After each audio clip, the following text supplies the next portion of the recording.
Hello, I'm Eric Thomas. I'm the Executive Director of KSPA, and I'm here to introduce you today to the regional contest for 2022. We're calling it In the Stars, and there are some changes that we're making to our programming around this event, so we wanted to let you know about it.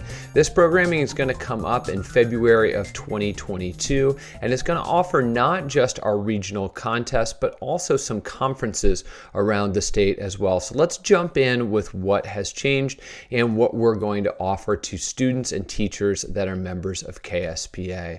Our plan is this: we're going to offer our visual and our writing contests as online submission only. That means there won't be in-person contests as there were in previous years.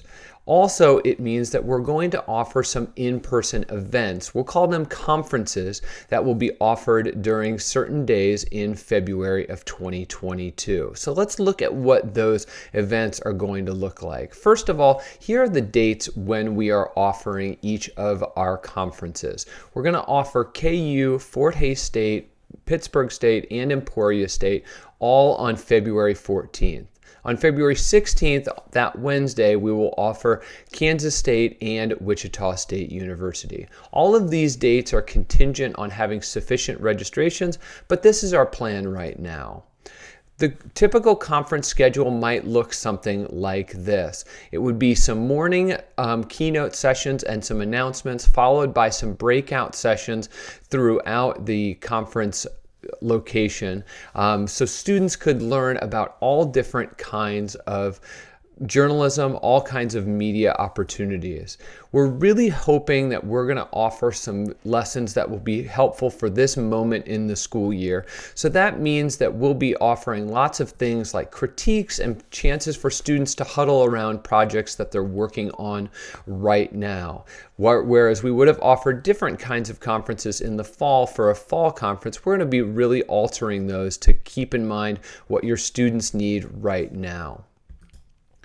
Our contests are going to look like this. They will be fully administered online. So that means that the visual contest, that's what we've been doing now for quite a few years.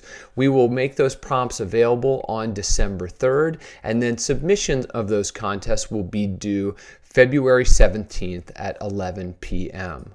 What about the writing contest? The writing contest will look a lot like state writing did in 2020 and how regionals and state looked in 2021. So this will be very familiar to most of your current students. That means that our prompts are going to be available at 6 a.m. on February 6th. That's a Sunday, so that will give your students some of the weekend to work on their writing if they needed to. And then it will extend until the due date, which is February 8th at 11 p.m. Why are we moving to these online contests again this year? One of the reasons is this: we want to make sure that if we offer these conference sessions at these universities, that students get a chance to attend them. If they're busy doing the in-person writing contests, then they would not get to do as many of those conference sessions. Also, we're concerned about COVID uncertainty, both on behalf of some of our host institutions and in terms of your students and your schools being able to attend. So we decided to simplify the contest portion. We also know that inclement weather has a way of disrupting our contests, and so if we move those completely online, then we won't have as many disruptions in that way. All of it will just rely on an internet connection.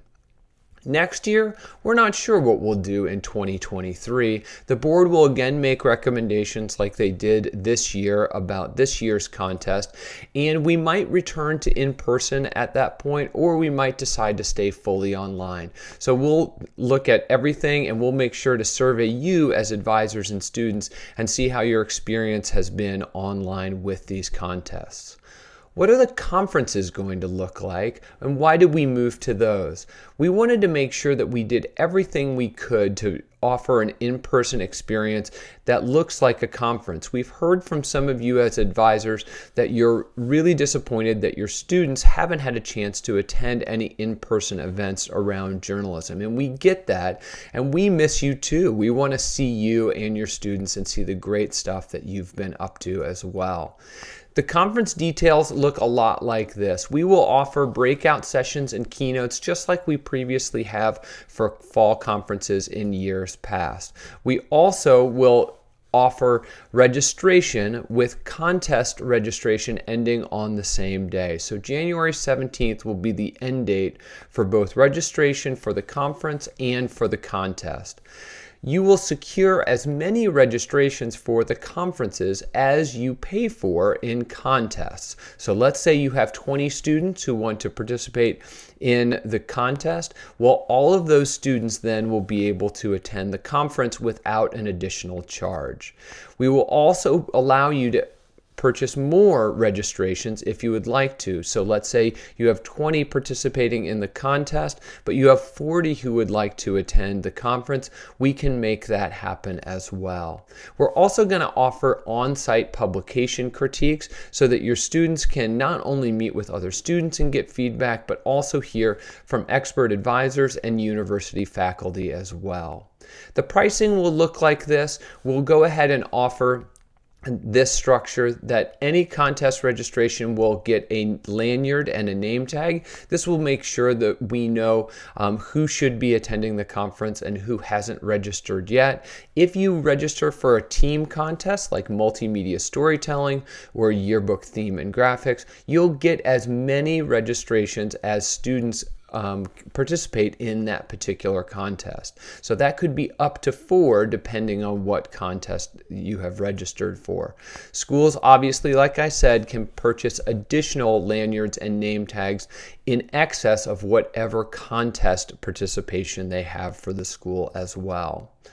We're going to send some stuff your way to make sure that you are able to get your students very excited about what's coming. We have this great poster that's headed your way at the start of December. We're really excited for that to decorate your classrooms, along with some ways for you to get students excited about participating in the contest. And we're also, of course, going to be posting some of the materials very soon. The regional prompts will be available for you on December 3rd so that your students can get started on the visual prompts, and then the registration date that you should have on your calendar is January 18th. That's when we need to know how many students are going to be participating in what contests and how many students will be attending each of our conference sites.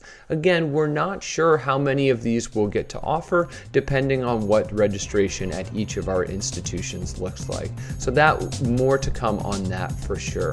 Until then, we hope you're excited about this new format for the regional contest. We're really excited to host you at these events, and we can't wait to see you and your students there.